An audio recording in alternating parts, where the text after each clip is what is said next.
Très heureux de vous retrouver, chers amis téléspectateurs, dans votre émission Prolongation, votre émission préférée de votre chaîne préférée, Stade News.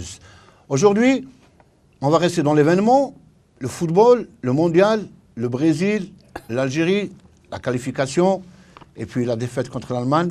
Et pour parler de tout ça, nous avons l'honneur de recevoir aujourd'hui dans nos studios Monsieur le ministre des Sports, le docteur Mohamed Tahmi. Monsieur le ministre, marhaba bik. Shukran. Merci de l'invitation. C'est nous que vous remercions. Et bien voilà, le premier responsable du sport algérien est avec nous, est avec vous aussi, pour parler un peu, pour débattre un peu ça et là de tout ce qui tourne ou ce qui gravite autour du sport algérien. Sans transition, monsieur le ministre, vous étiez à la tête de la commission de préparation du déplacement des supporters pour le mondial brésilien. Aujourd'hui, quel constat faites-vous après son déroulement, durant lequel votre commission a veillé à toutes les conditions pour un séjour confortable et sécurisant? D'une manière générale, on peut dire alhamdoulilah, les choses se sont bien déroulées dans l'ensemble. On avait beaucoup d'appréhension et la mission était très difficile. Oui. Aller se déplacer dans un pays donc lointain, avec distant de 11 000 km. Oui. Ensuite, surtout les distances entre les différentes villes où l'équipe nationale devait jouer. Donc, il y a eu plus de 6 000, 7 000 km de déplacement pour l'ensemble des supporters, pour les 2000 personnes. Ensuite, on n'avait aucune garantie avec le partenaire avec lequel nous avons travaillé au Brésil. Tout ça donc a fait que la mission était difficile, mais dans l'ensemble, alhamdoulilah, ça s'est très bien passé. Dans l'ensemble, donc, le séjour a été agréable pour presque tout le monde. Il y a eu quelques...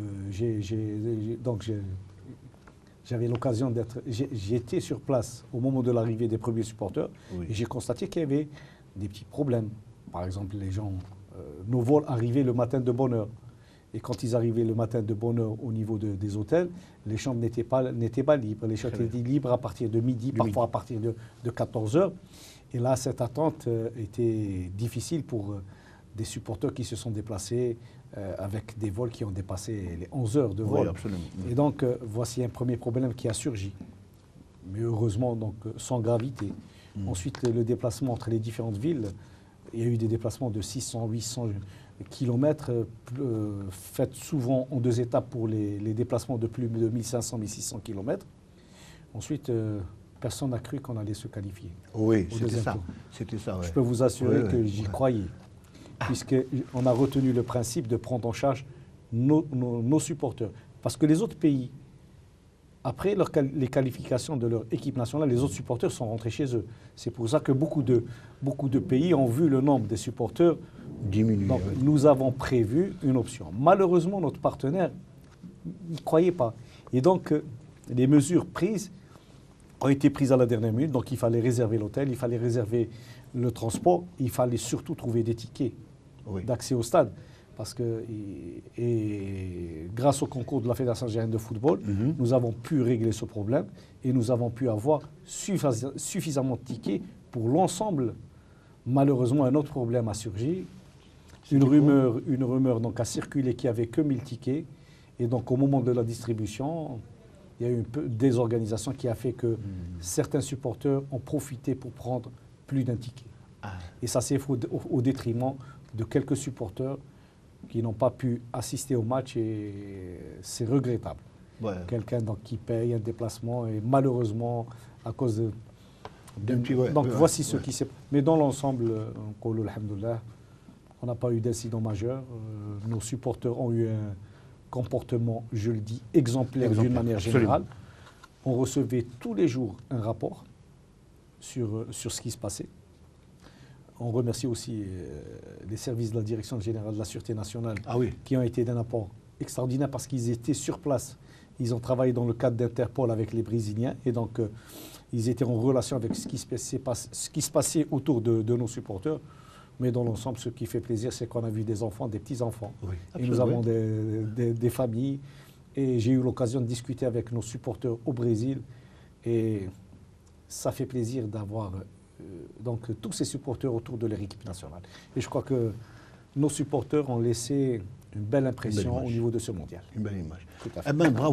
Bravo pour nos supporters. D'ailleurs, on avait reçu, lors de notre première émission, de prolongation, M. Rabah Bouchama, qui était un supporter qui avait fait le déplacement et qui a été notre invité. Il a été vraiment très content de l'aventure brésilienne, surtout dans un pays où le football est religion.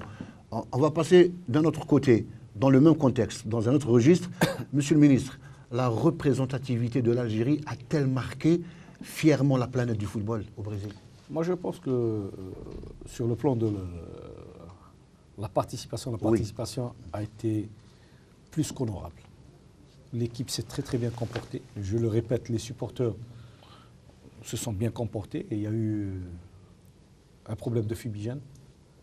Oui. Je peux confirmer que les personnes qui étaient impliquées dans l'utilisation des fumigènes, geste qu'on condamne, parce qu'aujourd'hui il va à l'encontre des décisions des instances internationales, n'ont pas fait partie du déplacement des supporters. Un des supporters a rejoint le Brésil à partir de Paris, l'autre à partir de l'Espagne.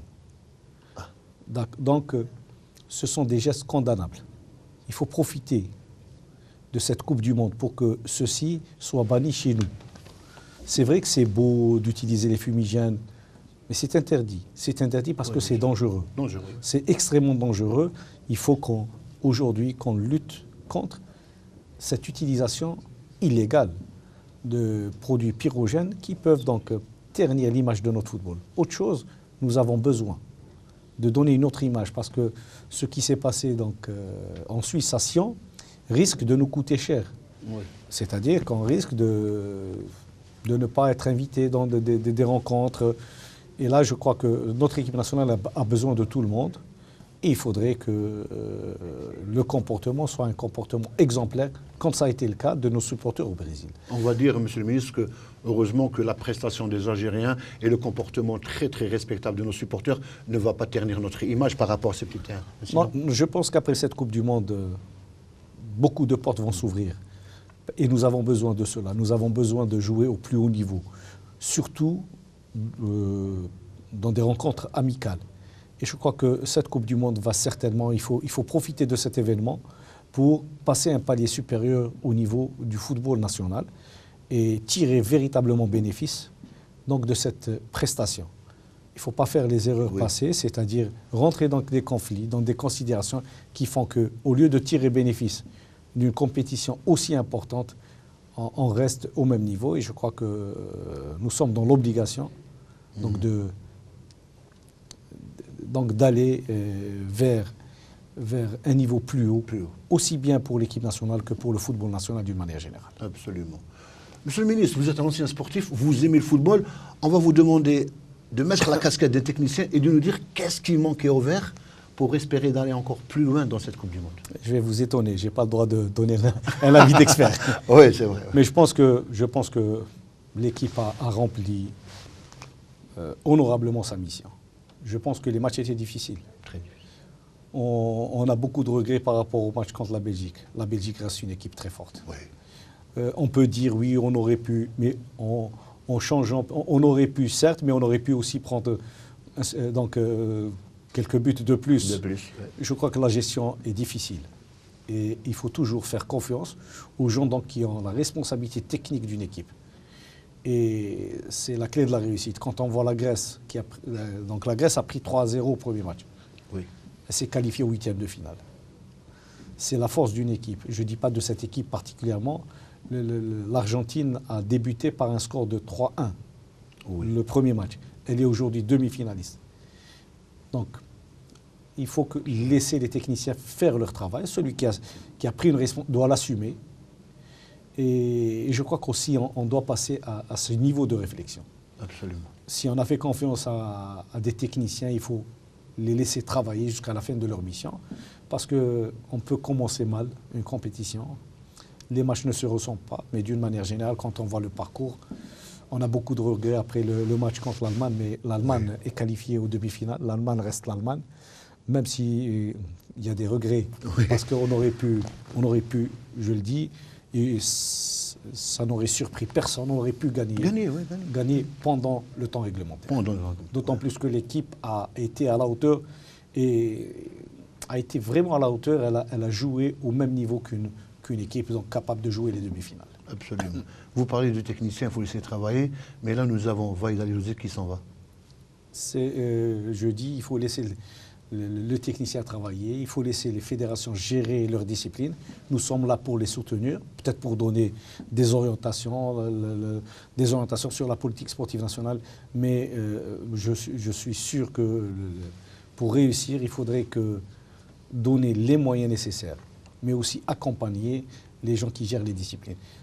Le problème de l'entraîneur, c'est vrai que tout le monde aimerait qu'il reste. Je suis peut-être le premier parce que je suis adepte de la stabilité, mais tout doit se régler entre la fédération et l'entraîneur.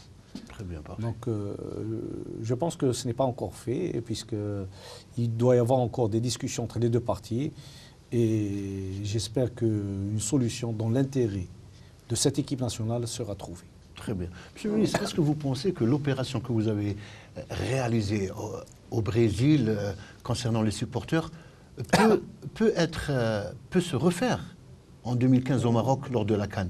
C'est tout proche. Elle peut se faire, mais c'est un défi. C'est une responsabilité. Je peux vous assurer que c'était une responsabilité très lourde. Pour la simple raison, c'est que les déplacements... Délicate aussi, monsieur le ministre. Tout à fait délicate. On a parlé d'insécurité. Oui. Alhamdoulilah, tout s'est très bien déroulé. D'une manière générale, je m'excuse auprès des supporters qui ont pris le dernier vol. Et il y a eu un retard de 24 heures. Vous les avez attendus, il y avait 265. C'est ça. Donc, il y a eu un retard de 24 heures. Ramadan, oui. Très bien. Ils ont accepté leur sort et ce retard est indépendant de la volonté de la compagnie Air Algérie qui a envoyé l'avion dans les temps. Malheureusement, il y a eu des problèmes sur place, parce que des problèmes techniques sur place. Autre chose, j'ai entendu quelqu'un parler dans une télé en disant qu'on nous a changé de vol. Parce que notre vol a été pris par les gens qui sont venus pour voir juste le match de l'Allemagne et qui sont repartis. Des privilégiés. Je démente totalement cette information. Les 2000 qui sont partis, personne ne les a rejoints pour le match contre l'Allemagne. Il n'y a pas eu du tout de privilégiés. Les 2000 supporters ont payé tous leur place et il n'y a pas eu du tout de privilégiés. Donc cette information est infondée. Personne n'a pris la place d'un autre. Donc les supporters étaient prévus selon un ordre de départ et selon un ordre de retour. Le seul problème qui s'est posé, c'est le dernier vol a été retardé de 24 heures alors qu'il était sur place pour des raisons techniques. Et je m'excuse auprès de nos supporters qui l'ont accepté de manière très sportive, mais ça reste attendre dans un aéroport, manger dans un aéroport, ça reste un exercice difficile pendant le mois de Ramadan. Et puis, pour revenir à la CAN 2015, vous avez dit, monsieur le ministre, c'est un défi, mais vu la distance, je pense que ça peut quand même résoudre le problème. Je pense qu'on n'aura pas à intervenir de manière aussi importante. Nous sommes à côté du Maroc, donc on peut essayer de faire en sorte que le cadre soit organisé, mais je crois que les supporters pourront se déplacer d'eux-mêmes. Et je suis persuadé qu'avant de parler du Maroc 2015, il faut tout d'abord se qualifier. Et les matchs ne vont pas être faciles. Le premier match aura lieu en Éthiopie. Il faut commencer à se préparer et se qualifier. Et si jamais on ira à la phase finale, déjà les Algériens très très optimistes se disent quelque part que les équipes qui seront qualifiées auront peur d'avoir dans leur groupe l'Algérie. Référence faite à la participation au Brésil. Je crois qu'aujourd'hui, notre équipe nationale a atteint un niveau de maturité et de gestion dans le jeu. Je crois qu'il faut rester sur cette logique et c'est vrai qu'on va faire partie des équipes à battre, certainement. Mais il faut faire en sorte que cette équipe reste dans cette lancée, d'autant plus que l'effectif est jeune. Et sa force, c'est surtout l'esprit d'équipe. L'esprit d'équipe autour de l'emblème national. Oui. Ça, c'est important, il faut l'entretenir. Très bien, absolument. On clôt le dossier mondial. Bravo pour l'Algérie, bravo pour les Verts. En dépit de l'élimination, on n'était pas allé au quart de finale. Monsieur le ministre, on va passer à autre chose. Si vous voulez, vous avez assisté samedi dernier à la finale de la deuxième édition de la Coupe d'Algérie interquartier. On en parle parce que nous aimons trop les enfants ici à cette news. C'était pour vous l'apothéose au stade du Stade Omar Hamadi? c'est une finale qui vient couronner une deuxième année Absolument. que j'estime réussie. Oui. Nous avons lancé cette opération l'année dernière. La première édition a été lancée à partir de la ville de Msila, dans une petite commune au niveau de la wilaya de Msila. On a vu qu'il y avait un engouement important, d'autant plus qu'il s'agit de jeunes non structurés dans des clubs. C'est ce qu'on appelle les jeunes de quartier. Nous avons une politique importante en matière de construction de stades de proximité. Il faudrait que ces stades de proximité soient utilisés de manière optimale. Cette activité a permis, cette Coupe d'Algérie a permis de toucher plus de 150 000 jeunes. Donc nous souhaitons que pour l'année prochaine, on aura beaucoup plus.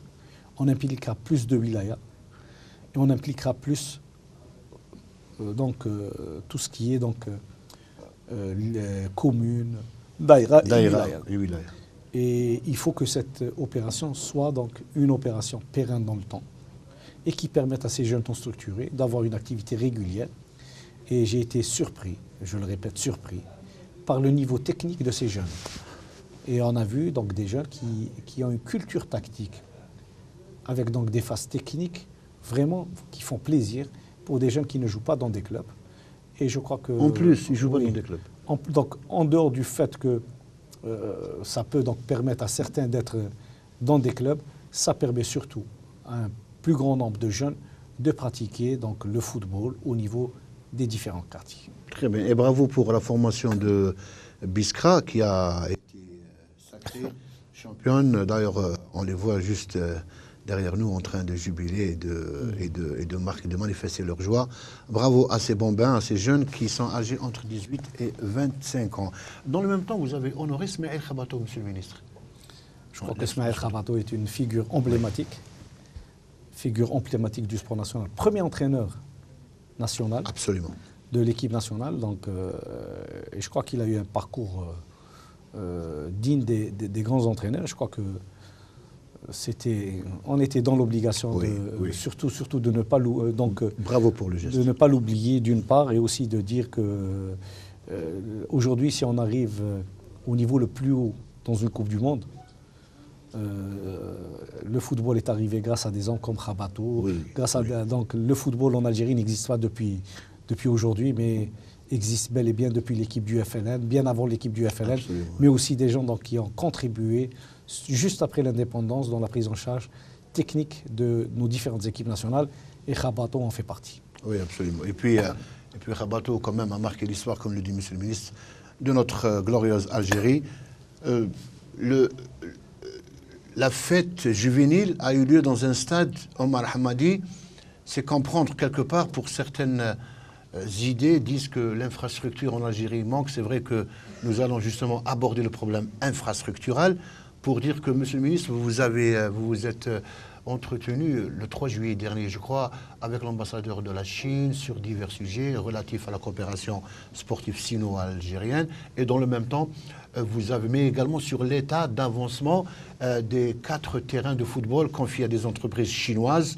Je citerai le stade de Douéra, Barraqué, Oran et bien sûr le stade du 5 juillet. On peut avoir une idée où en sont les choses, monsieur le ministre? Très bien. Donc on a eu plusieurs discussions avec l'ambassadeur d'Espagne. Oui. Et deux réunions avec l'ambassadeur de Chine. Oui. Et avec les entreprises, les patrons des entreprises de réalisation. Donc on a eu une série pour débloquer la situation. D'une manière générale, les choses reprennent. Je commence par le stade de Tizi Ouzou, oui, qui est réalisé par des Espagnols. Les travaux ont repris. J'espère que les délais seront respectés pour ce qui reste et qu'on va réceptionner le stade durant l'année 2015. La même chose pour Barraqué, les choses avancent assez bien. Maintenant, la toiture est en train d'être fabriquée en Chine et j'espère aussi que le stade sera réceptionné en 2015. La même chose pour Douéra, où il y avait un problème majeur de réévaluation. Finalement, on est tombé sur un accord et normalement, le chantier redémarre de manière optimale dans les prochaines semaines. Pour ce qui est d'Oran, nous sommes à 60% de réalisation du stade. Notre objectif est de le réceptionner. Notre objectif, et j'espère qu'on arrivera à cet objectif, c'est d'organiser la finale de la Coupe d'Algérie le 1er mai à Oran. Ça va être difficile, mais on fera tout pour que le stade soit prêt pour le 1er mai. Pourquoi? Parce que le stade du 5 juillet va rester fermé. Oui. Pourquoi il va rester fermé? Donc, la première étape va se terminer en décembre, mais nous avons pris la décision au Conseil du gouvernement de régler définitivement le problème du stade du 5 juillet. Il s'agit d'un symbole du sport national. Oui, bien sûr. Il fallait qu'on le reprenne totalement. Donc la réfection des gradins se termine en décembre, mais nous sommes sur le point de conclure pour que les travaux d'extension démarrent à partir du mois d'octobre, avant la fin donc, de la première phase. Comme ça, on sera prêt avant la fin de l'année 2016, avec un délai de réalisation de 18 mois. Donc nous sommes en train de négocier pour pouvoir donc faire une extension des gradins, mais aussi couvrir le stade avec toutes les commodités pour qu'il soit conforme aux normes de la FIFA et qu'il soit un stade capable d'abriter des manifestations internationales sur les 30 prochaines années. Voici d'une manière générale pour ce qui est des grandes infrastructures. Je pense qu'on commencera à réceptionner les premiers stades à partir de 2015. Et ça va s'installer sur 2016 et on aura réglé le problème de ces grands stades. Ah oui. Maintenant, il y a deux grands stades qui vont démarrer probablement fin 2014, début 2015. Le grand stade de Sétif, capacité 50 000 places.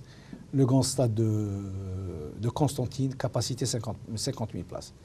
Donc ils vont démarrer au plus tard début 2015, avec des délais de réalisation de 3 ans et demi, 4 ans. Nous avons 5 autres grands stades de 30 000 places. Un stade à Betna, un stade à Béjaïa, donc de 30 000 places, un stade à Chlef, un stade à Mostagadem, et un stade à 6 grands stades, et un stade à Tlemcen de 30 000 places. Nous avons choisi des stades de 30 000 places. Plus il est grand, et plus les dépenses en matière de gestion et d'entretien sont importantes, nous avons convenu, parce que c'est la meilleure des moyens pour notre championnat national, ce sont des stades de 30 000 places. Donc les phases d'études sont en cours pour la plupart, et je pense que pour la prochaine loi de finances, on va essayer d'inscrire un certain nombre pour leur réalisation. Voici pour ce qui est des grands stades. Il y a aussi un stade moyen à Abu Saada, donc qui est en voie qui est en phase d'étude. Et nous avons décidé à partir de 2015 de reprendre tous les grands stades qui existent, en priorité le stade de Annaba, pour qu'il soit retenu pour, si jamais on organise la Coupe d'Afrique des Nations. Et tous les anciens centres seront repris au fur et à mesure pour réduire le manque d'infrastructures qui influait négativement sur le développement du football. Vous avez, Monsieur le Ministre, le côté infrastructurel a été toujours, je ne dirais pas un souci, mais un volet important. C'était votre principale préoccupation depuis votre prise en main du ministère, Monsieur le Ministre? Tous ces aspects étaient inscrits dans le plan quinquennal. C'est-à-dire que ce programme était déjà inscrit depuis 2000. Donc toutes ces infrastructures, tout ce programme était considéré comme une priorité, aussi bien durant le premier quinquennal de 2000-2004, 2005-2009 et 2010-2014. Ce qu'on a fait depuis à peu près 2 années, on a réévalué la situation. On a fait un travail, parce qu'on avait presque 12 000 projets inscrits. Nous avons fait une restructuration en fonction des priorités, en fonction d'un certain nombre de paramètres, et nous avons changé ce programme de 35%, en fonction donc du taux d'avancement des projets, des nouvelles priorités, de la nouvelle politique sportive nationale. Donc nous avons restructuré surtout les grands projets. Ensuite, au cours des différentes visites de Monsieur le Premier ministre l'année dernière, il y a eu donc de nouvelles opérations inscrites. Et aujourd'hui, nous sommes à plus de 12 350 projets. Sur l'ensemble de ces projets inscrits, nous avons déjà réceptionné 65%. ce qui est important. Nous sommes à peu près à un taux de lancement de l'ensemble des projets de presque 90%. Et notre objectif est d'être à 100% de lancement des projets à la fin de l'année 2014. Nous terminons le plan quinquennal 2000-2014 avec tous les projets lancés. Et on est en train de préparer le plan quinquennal 2015-2009 qui a été fait sur la base de deux choses. Première priorité, un complexe avec toutes les infrastructures sportives au niveau de chaque daïra. Deuxième priorité, nos infrastructures doivent obéir et tenir compte de la carte sportive nationale. Absolument. Donc voici à peu près le prochain plan quinquennal qui est pratiquement finalisé de notre part. Donc on attendra les décisions au niveau du ministère des Finances pour voir si notre programme sera financé à 100%. Sinon, on fera les réajustements nécessaires pour rester dans cette logique, aller au niveau de chaque daïra, doter chaque daïra des structures sportives nécessaires à la promotion du sport, de loisirs mais aussi de performance. Quand je dis infrastructure sportive, au moins une piscine, au moins un salon de sport, au moins un terrain de football, au moins un terrain d'athlétisme au niveau de chaque daïra. Et comme autre priorité, choisir donc l'implantation des infrastructures en fonction des pôles de développement. Très bien. À titre d'exemple, une commune qui excelle dans l'athlétisme, eh ben, on fera tout pour qu'il y ait, pas une piste d'athlétisme, mais un stade d'athlétisme. Une commune qui excelle, par exemple, dans les sports collectifs, par exemple le basket, cette commune aura sa salle spécialisée en basket. La même chose pour la boxe, etc. Ce travail a été fait avec les fédérations et les directions de Wilaya. La dernière réunion a eu lieu le 28 juin dernier. Et donc, nous sommes en cours de finalisation de cette carte sportive nationale qui déterminera le lieu d'implantation des prochaines infrastructures sportives. Inch'Allah, très bon programme, riche perspective, Inch'Allah, pour la jeunesse algérienne qui a besoin beaucoup de terrain, de proximité, d'infrastructures. Nous venons de terminer la première partie de notre émission. Restez avec nous. On va reprendre la deuxième partie parce que les débats sont riches avec, je le répète, le docteur Mohamed Tahmi, ministre des Sports. Et puis, ne zappez pas. Restez avec nous.